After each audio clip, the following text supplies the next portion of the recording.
फुले दाम्पत्यांनी आपलं उभं आयुष्य बहुजनांचे लेकरं तळागाळातले लेकरं शिकले पाहिजे म्हणून आपलं आयुष्य पणाला लावलं आणि शिक्षणाचं मोठं कार्य केलं। ते कार्य घेऊन आपण पुढे जात आहोत। परंतु नांदेडला 20 तारखेला बैठा सत्याग्रह होणार आहे कशासाठी? मी नांदेडकरांना आवाहन करते, या ठिकाणी सर्व शाळा बंद 20 तारखेला राहणार आहेत, कॉलेज 20 तारखेला बंद राहणार आहेत, खाजगी क्लासेस 20 तारखेला बंद करण्याचं आव्हान मी संपूर्ण शिक्षण क्षेत्राला करत आहे।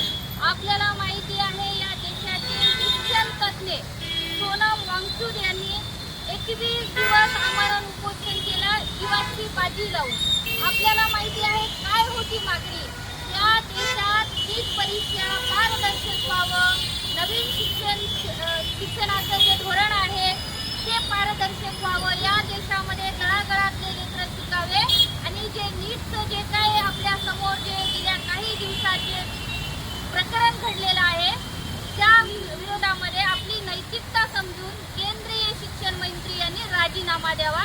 ही साधी जबाबदारी स्वीकारण्याचं आव्हान या ठिकाणी देशातल्या सर्व विद्यार्थ्यांचं पालकांचं होतं।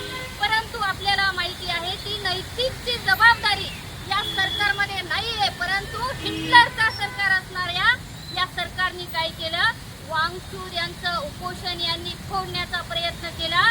जसं काय रातोरात गुंडगिरीप्रमाणे यांनी आपले पोलीस बांधव ह्या साध्या वेशामध्ये पाठवले आणि सकाळचा उजेड होत नाही, दिवस निघत नाही, सोनम वांगचूक यांना उचलण्याचं काम केलं आणि त्यांना हॉस्पिटल नेण्याचं कारण शोधून त्या ठिकाणचं आंदोलन हे मोडून काढण्याचा प्रयत्न केला। पण या देशात लोकशाही जिवंत आहे, या देशात संविधान जिवंत आहे, म्हणून आम्ही मागे हटणार नाही। मी वांगचूक याच ब्रीदवाक्य घेऊन आम्ही पुढे जाणार आहोत। या देशातला सगळा विद्यार्थी, युवक, शेतकरी, कामगार, महिला सगळे पेटून उठलेले आहेत की या देशाला न्याय पाहिजे। उद्याचा जे भविष्य आहे या शिक्षण शिकून जे भविष्य घडवणार आहे, देश घडवणार आहे, त्या विद्यार्थ्यांसाठी आम्ही रणांगणात आहोत। हा आवाज देशभर बुलंद होतोय, म्हणून मी नांदेडच्या सर्व विद्यार्थ्यांना, सर्व युवकांना, सर्व महिलांना, सर्व कामगारांना आणि सर्व शेतकऱ्यांना आवाहन करते।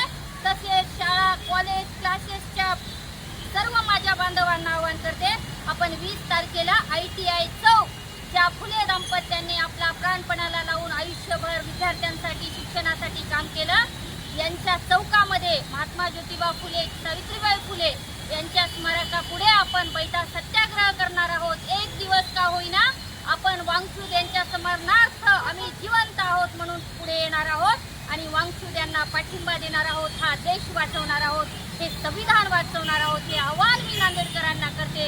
आणि पुन्हा एकदा या 20 तारखेला सकाळी 11